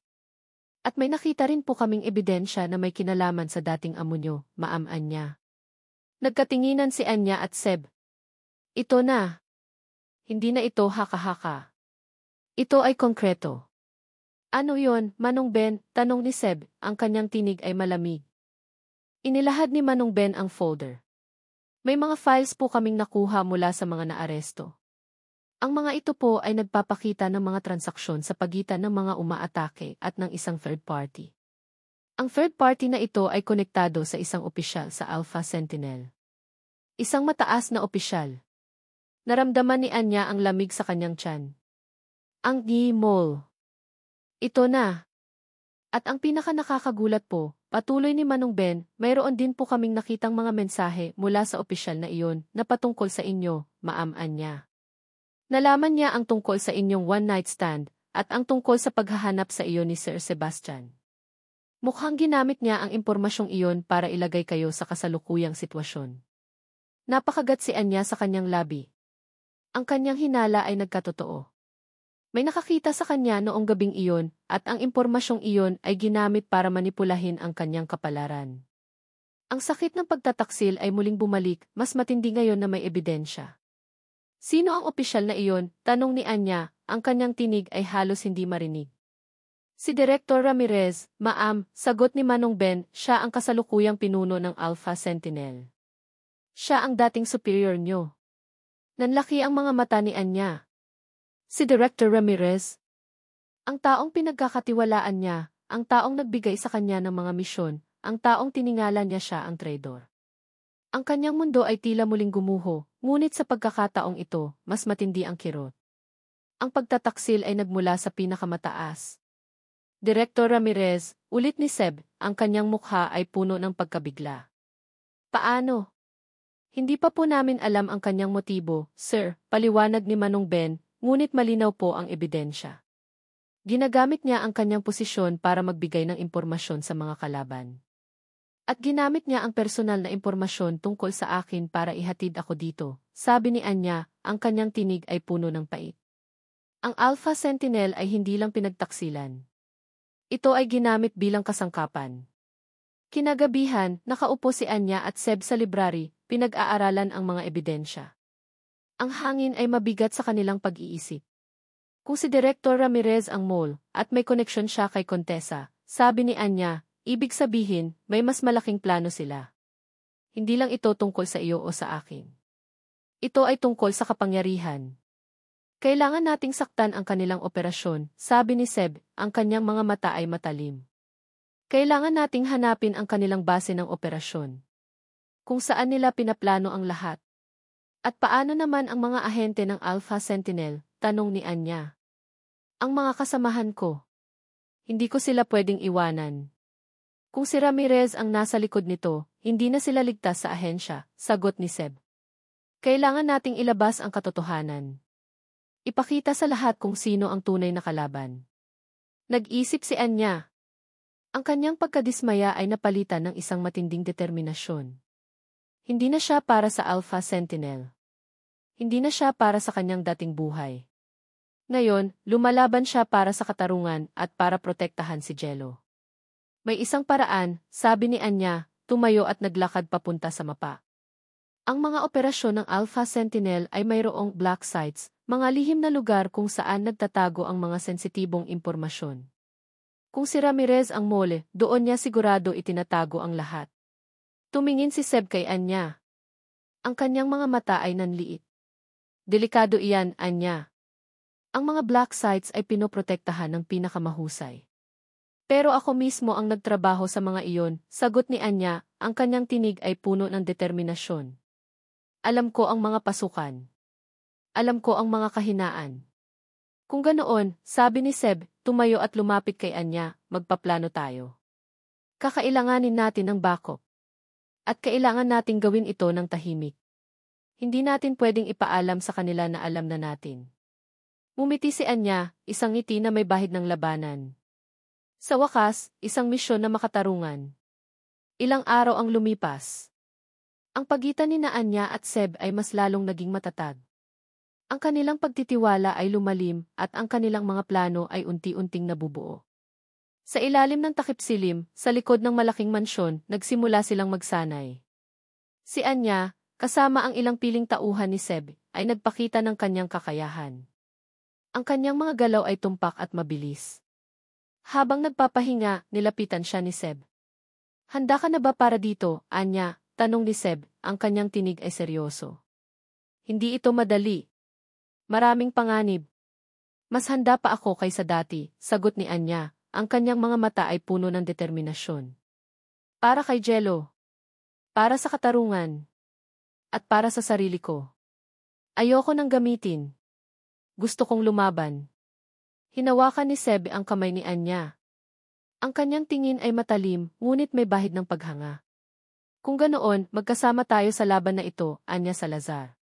Tayo ang magdadala ng katarungan sa dilim. Ang langit ay nagsisimulang magdilim, ngunit sa puso ni Anya, mayroong isang maliwanag na apoy. Ang kanyang pagkadismaya ay napalitan ng isang matinding pagnanais na lumaban. Ang kanyang mga anino ay hindi na magiging bahagi ng kanyang kahinaan, kundi magiging bahagi ng kanyang lakas. Ito ang simula ng isang bagong kabanata, isang bagong laban. Dumating ang araw ng kanilang operasyon. Ang hangin ay mabigat sa tensyon, ngunit ang determinasyon sa mga mata ni Anya at Seb ay mas matindi. Ang kanilang target, ang isa sa mga black sites ng Alpha Sentinel na pinaniniwala ang pinagtataguan ng mga lihim ni Director Ramirez at ng Shadow Organization. Nagmaneho si Seb ng isang itim na FE, habang si Anya ay nakaupo sa passenger seat, suot ang kanyang all-black tactical gear. Ang kanyang dating uniforme ay inangkop na ngayon sa isang mas malaking labanan. Sa likod ay ang dalawa sa pinakapinagkakatiwalaang tauhan ni Seb, tahimik at alerto. Ang kanilang sasakyan ay halos hindi halata sa dilim ng gabi, naglalakbay sa mga liblib na kalsada patungo sa lokasyon. Naramdaman ni Anya ang pamilyar na kaba sa kanyang tiyan, ang kaba na nararamdaman niya bago ang bawat misyon. Ngunit ngayon, may halong galit. Galit sa pagtataksil, galit sa manipulasyon. Sigurado ka ba sa lokasyon, Seb? Tanong ni Anya, ang kanyang tingin ay nakatuon sa gate. Manong Victor ang nagkumpirma, sagot ni Seb, ang kanyang mga kamay ay mahigpit na nakahawak sa manibela. Ito ang pinakamalapit na black site sa Maynila. At ayon sa ating impormasyon, ito ang pinaka-active sa ngayon. Ibig sabihin, mas maraming bantay, bulong ni Anya, sinuri ang kanyang baril. Ang kanyang mga kasanayan ay matalim, ngunit alam niyang hindi ito madali. Habang papalapit sila sa lokasyon, lalong dumidilim ang kapaligiran. Ang black site ay matatagpuan sa gitna ng isang masukal na kagubatan, napapalibutan ng matataas na pader at barbed wire. Ang seguridad ay mahigpit, ngunit hindi ito bago kay Anya. May mga thermal sensor sa mga pader, paliwanag ni Anya, habang tinitignan ang mapa sa kanyang tablet. At mayroong hidden camera sa bawat sulok. May plano ako, sabi ni Seb. Kailangan nating pasukin ang control room para idisable ang seguridad. Si Anya at ang dalawang tauhan ay ang lalabas at lalaban. Papasok kami mula sa likod. Masyadong delikado, kontra ni Anya. Mas maganda kung ako ang mangunguna. Alam ko ang sistema. Ngumiti si Seb, isang bahagyang ngiti sa kanyang labi. Kailangan natin ng tao na kayang makipaglaban sa harap. At kailangan ko ng taong kayang sumira ng mga sistema sa loob. Ikaw yon, Anya. Napakunot ang noo ni Anya, ngunit tumango siya. May punto si Seb. Ang kanyang mga kasanayan ay mas angkop sa pagpasok at paghack. Pagdating sa black site, bumaba si Anya at ang dalawang tauhan ni Seb. Ang hangin ay malamig at puno ng hamog. Ang tunog ng mga kuliglig ang tanging naririnig. Sundan niyo lang ang ruta na ibinigay ko, bulong ni Anya sa kanyang earpiece. Mayroon akong ideya kung paano tayo makakapasok ng hindi napapansin. Sa isang mabilis na galaw, umakyat si Anya sa pader, ang kanyang mga kamay ay kumakapit sa bawat bitak. Ang kanyang mga galaw ay tumpak at tahimik. Sinundan siya ng dalawang tauhan ni Seb. Nang makarating sila sa tuktok, dahan-dahan silang bumaba sa kabilang panig, iniiwasan ang mga sensors. Okay, nasa loob na tayo, bulong ni Anya sa kanyang earpiece. Seb, paano ka? Kasalukuyan kaming nasa likod ng gusali, sagot ni Seb. Mayroon kaming nakita na posibleng entrance. Idisable mo na ang sensors. Agad na gumapang si Anya patungo sa control panel. Ang kanyang mga kamay ay mabilis na gumagana, ang kanyang mga daliri ay lumilipad sa mga wires. Sa loob ng ilang segundo, narinig niya ang isang mahinang click. Okay, disabled na ang ilang sensor sa likod. Pwede na kayong pumasok. Pumasok si Seb at ang kanyang mga tauhan sa isang ventilation shaft. Ang kanilang mga flashlight ay nagbibigay liwanag sa dilim. Samantala, lumakad si Anya at ang kanyang kasama sa pasilyo, naghahanap ng data center. Biglang may lumabas na dalawang bantay. Walang pag-aalinlangan, inilabas ni Anya ang kanyang baril at pinutok. Bumagsak ang dalawang bantay. Walang ingay, tumpak at nakamamatay. Anya, narinig namin ang putok, sabi ni Seb sa earpiece. Ano nang nangyayari? May mga bantay sa pasilyo, sagot ni Anya. Wala nang problema. Tuloy na tayo. Pumasok sila sa data center. Isang malaking silid na puno ng mga server at computer. Mabilis na lumapit si Anya sa pangunahing terminal at sinimulang i-hack. Ang kanyang mga daliri ay mabilis na nagtatype, ang kanyang mga mata ay nakatuon sa screen. Nakuha ko na ang mga files, sabi ni Anya, ang kanyang tinig ay puno ng tagumpay. Maraming impormasyon tungkol kay Director Ramirez at sa Shadow Organization. Mga listahan ng mga miyembro, mga transaksyon, at ang kanilang mga plano. Anya, may nakikita akong mga backup dito, sabi ni Seb sa earpiece. Mukhang marami sila. Kailangan nating umalis, sabi ni Anya. Mabilis niyang kinopya ang lahat ng files sa isang e-tip drive. May mga paparating. Ngunit huli na ang lahat. Biglang bumukas ang pintuan at pumasok si Director Ramirez, kasama ang dalawa pang armadong lalaki. Ang kanyang mukha ay puno ng galit at may hawak siyang baril. Anya Salazar, malamig na sabi ni Director Ramirez. Akala ko ba ay nagretiro ka na? O baka ginagamit ka lang ng mga Valenzuela? Ikaw ang traidor, Director Ramirez, sabi ni Anya, ang kanyang tingin ay matalim. Ikaw ang sumisira sa Alpha Sentinel. Ngumiti si Director Ramirez, isang ngiti na puno ng panunuya. Napakatalino mo, Anya. Pero huli ka na. Ang lahat ng impormasyong nakuha mo ay wala ng silbi. Tapos na ang laro. Biglang sumabog ang isang usok bomba mula sa likod ni Director Ramirez. Narinig ang tunog ng putok. Ito si Seb. Hindi pa tapos ang laro, Ramirez, sabi ni Seb, lumabas mula sa usok. Ang kanyang baril ay nakatutok kay Director Ramirez. Ang kanyang mukha ay puno ng determinasyon. Nagsisimula pa lang. Nagkatinginan si Anya at Seb. Ito na. Ang laban ay hindi na lamang tungkol sa impormasyon.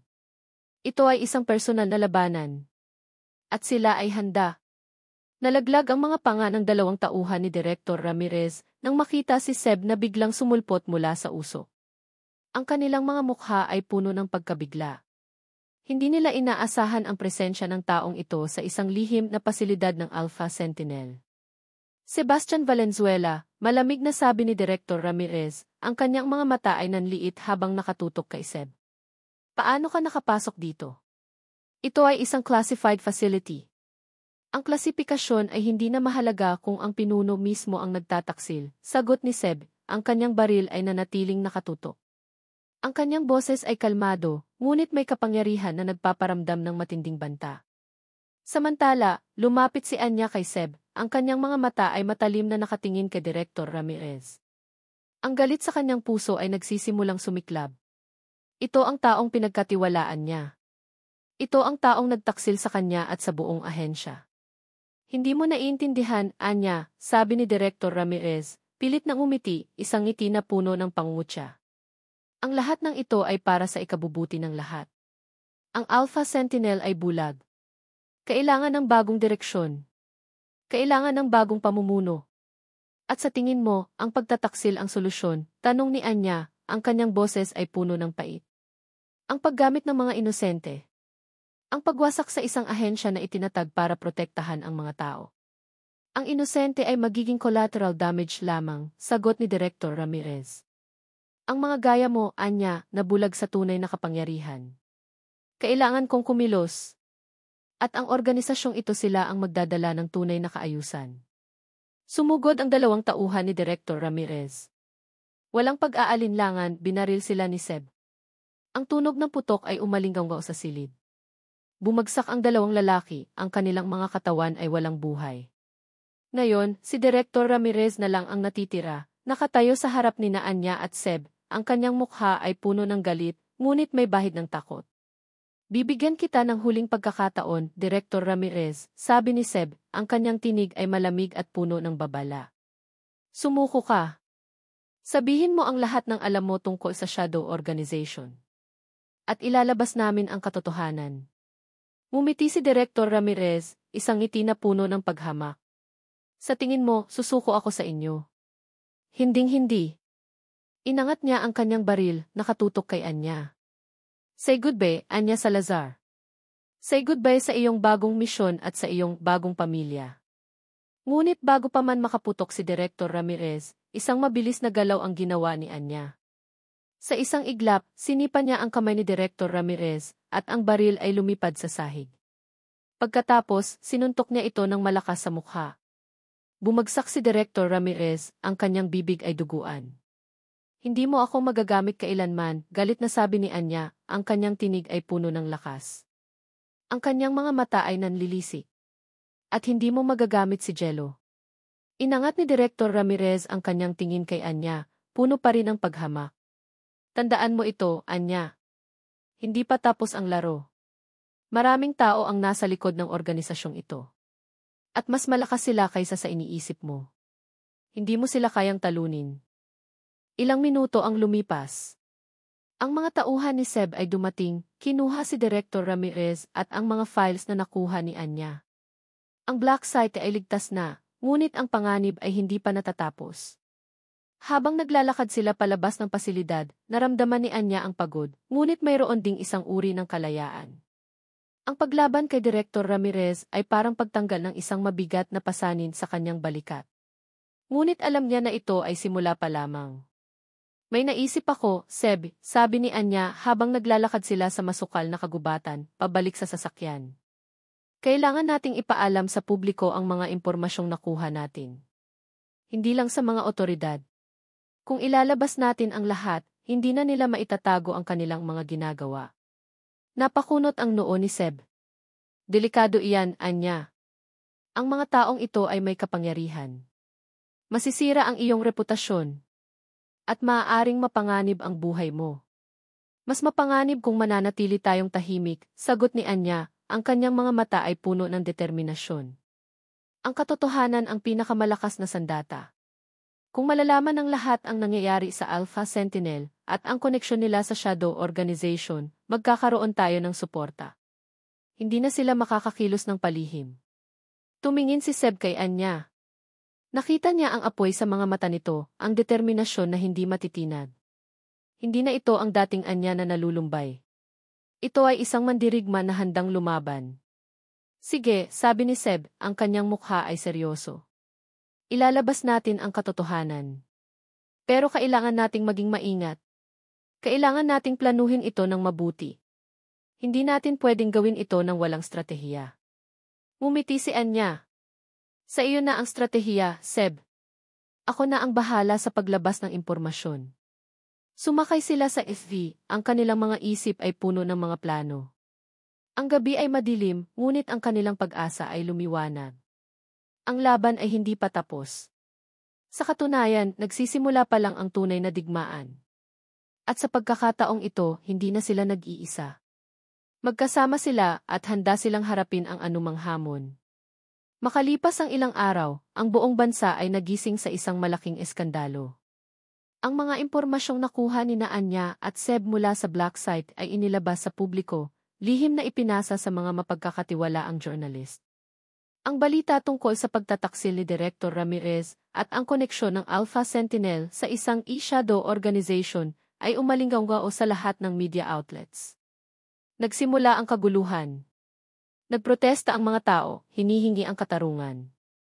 Nagkaroon ng mga investigasyon. Ang gobyerno ay nasa ilalim ng matinding pressure. Si Direktor Ramirez, na nasa kustodya na ni Seb, ay itinanggi ang lahat ng akusasyon, ngunit ang ebidensya ay napakalakas para baliwalain. Samantala, sa mansyon ng mga Valenzuela, patuloy ang paghahanda ni Anya at Seb. Alam nilang ang paglabas ng impormasyon ay magdudulot ng matinding reaksyon mula sa Shadow Organization. Isang hapon, habang si Anya ay nag-ensayo ng kanyang mga galaw sa training room ng mansyon, lumapit si Manong Ben, ang kanyang mukha ay puno ng pag-aalala. Ma'am Anya, may bisita po si Sir Sebastian. At mukhang hindi po maganda. Napakunot ang noo ni Anya. Sino? Si Ma'am Contessa del Rosario po, sagot ni Manong Ben, kasama ang isang abogado at mga tauhan. Agad na naramdaman ni Anya ang lamig sa kanyang tiyan. Alam niyang ito ang mangyayari. Ito ang reaksyon ng shadow organization.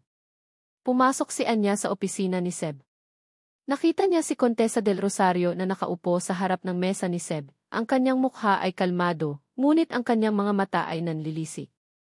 Sa tabi niya ay isang matandang abogado na may seryosong mukha, at sa likod nila ay dalawang lalaking nakasuot ng itim na suit. Sebastian, darling, malambing na sabi ni Contessa, ngunit ang kanyang tono ay puno ng pagbabanta. Nakita ko ang mga balita. Napakawalang hiya mo para ilabas ang ganoong impormasyon. At ang pagkulong mo sa aking kaibigan na si Director Ramirez. Hindi mo ba alam kung sino ang kinalaban mo? Alam ko kung sino ang kalaban ko, Contessa, sagot ni Seb, ang kanyang boses ay malamig at matatag. At alam ko rin kung sino ang nasa likod mo. Tumingin si Contessa kay Anya, isang nakakalokong ngiti ang kumitid sa kanyang labi. Ah, ang ating yaya na may mga lihim. Sa tingin mo, makakatulong ka sa kanya, yaya Anya? Akala mo ba ay madali lang ang laban na ito? Hindi ko po akalaing madali, sagot ni Anya, ang kanyang tingin ay matalim. Pero handa akong lumaban. Maganda, sabi ni Contessa. Pero narito kami para sa ibang usapan. Bumaling siya sa abogado. Santos, ipaliwanag mo sa kanila. Tumayo ang abogado. Valenzuela, Dinal Salazar. Dumating po kami para sa custody ng Young Master Angelo. Ayon po sa kasunduan, kung ang ama ay nasa ilalim ng investigasyon o nasa peligro, ang karapatan sa pag-aalaga ng bata ay mapupunta sa ina. At sa kasalukuyan, Jimmy Valenzuela, ikaw ay nasa ilalim ng matinding investigasyon dahil sa paglabag sa national security at pagdukot sa isang opisyal ng gobyerno. Ang mansyon mo ay nasa ilalim din ng surveillance. Nagulat si Anya. Ito ang kanilang plano. Gagamitin nila ang batas para kunin si Jello. Ang paglabas ng impormasyon ay naging isang dalawang talim na espada. Hindi niyo pwedeng gawin iyan, galit na sabi ni Seb. Ligtas si Jello dito. Mas delikado siya sa inyo. Ang ebidensya ang magsasabi, Jimmy Valenzuela, sabi ng abogado, ang kanyang tinig ay walang emosyon. At ang ebidensya ay nagpapakita na ang iyong mansyon ay naging target ng pag-atake, at ang iyong mga aksyon ay nagdulot ng gulo. Hindi ito ligtas na lugar para sa isang bata. Tumingin si Contessa kay Seb, isang mapanuyang ngiti ang kumitid sa kanyang labi. Kailangan mo lang tanggapin, Sebastian. Hindi mo kayang protektahan ang anak mo. Hindi mo kayang protektahan ang kahit sino. Naramdaman ni Anya ang paghigpit ng kanyang panga. Ang mga salita ni Contessa ay parang mga kutsilyo na bumaba sa kanilang mga puso. Ang kanilang paglaban, ang kanilang pagsisikap na ilabas ang katotohanan, ay tila ginamit laban sa kanila. Hindi kami papayag, sabi ni Anya, ang kanyang boses ay matatag. Hindi namin ibibigay si Jello. Ngumiti si Contessa. Mayroon kaming court order, yaya Anya. At kung tatanggi kayo, mapipilitan kaming gamitin ang puwersa. Tumingin siya sa dalawang lalaki sa likod niya. Naramdaman ni Seb ang pagkulo ng kanyang dugo. Walang sinumang makakakuha kay Jello dito ng buhay. Huwag mong subukan ang pasensya ko, Sebastian, babala ni Contessa. Ito ay isang legal na paraan. At sa mundong ito, ang batas ay nasa panig ng mga may kapangyarihan. At sa ngayon, kami iyon. Pagkatapos umalis ni na Contessa at ng abogado, ang tensyon sa opisina ay nagningning. Sumuntok si Seb sa dingding. Hindi natin pwedeng hayaan to, Anya, galit na sabi ni Seb. Hindi ko hahayaang makuha nila si Jello. Alam ko, sagot ni Anya, ang kanyang isip ay mabilis na nagtatrabaho. Pero kailangan nating mag-ingat. Ginagamit nila ang batas. Hindi tayo pwedeng lumaban ng walang plano. Tumingin si Seb kay Anya, ang kanyang mga mata ay puno ng pag-aalala at galit. Anong gagawin natin? Kung kukunin nila si Jello, paano na? Kailangan nating patunayan na si Contessa at si Director Ramirez ang may pakana ng lahat, sabi ni Anya. Kailangan nating hanapin ang kanilang pinuno. Ang taong nagbibigay ng mga utos. Kung makukuha natin iyon, babalik sa atin ang lahat. Pero saan natin sila hahanapin? Tanong ni Seb. Napakagat si Anya sa kanyang labi. Ang kanilang huling pag-asa ay nakasalalay sa paghahanap sa pinuno ng Shadow Organization. Ang taong nasa likod ng lahat ng kaguluhan. Ang taong gumagamit sa lahat bilang mga tapaon. Kailangan nating tingnan ang mga files na nakuha natin, sabi ni Anya. Dapat mayroon doong pahiwatig. Isang code name. Isang lugar. Isang bagay na magdadala sa atin sa kanya. Umupo sila at sa gitna ng kanilang pagkabigo, nagsimula silang maghanap ng liwanag sa dilim. Ang kanilang pag-asa ay nasa kamay na ng oras at ang kanilang determinasyon ay sinubok ng mga bagong balakid. Ang laban ay mas naging personal. Ito ay para kay Jello at para sa kanilang kalayaan. At dito nagtatapos ang kwento ni Anya at Seb, ang kanilang laban para sa katarungan at ang kanilang paghahanap ng pamilya sa gitna ng kaguluhan. Maraming salamat sa inyong lahat sa paglaan ng oras para basahin ang bawat kabanata ng kwentong ito. Isang malaking karangalan ang makasama kayo sa bawat pagsubok at tagumpay ni Anya at Seb. Ramdam ko ang bawat emosyon, ang bawat kaba, at ang bawat pag-asa habang isinusulat ko ang bawat salita. Ito ay hindi lamang isang kwento, kundi isang paglalakbay na magkasama nating tinahak. Sa bawat pagsubok na hinarap ni Anya at Seb, nakita natin ang lakas ng pagmamahalan, ang kapangyarihan ng pagpapatawad, at ang liwanag ng pag-asa kahit sa pinakamadilim na panahon. Naway naramdaman ninyo ang bawat mensahe na nais kong iparating, na sa kabila ng lahat ng hamon, mayroong pag-asa, mayroong pagmamahalan, at mayroong katarungan na naghihintay. Malaki ang pasasalamat ko sa inyong patuloy na suporta at pagmamahal. Sana ay naantig ng kwentong ito ang inyong mga puso at nagbigay inspirasyon. Lubos akong umaasa na ibabahagi ninyo ang inyong mga saloobin at damdamin tungkol sa kwento. Ang inyong mga komento ang aking inspirasyon. Muli, maraming salamat sa inyong lahat.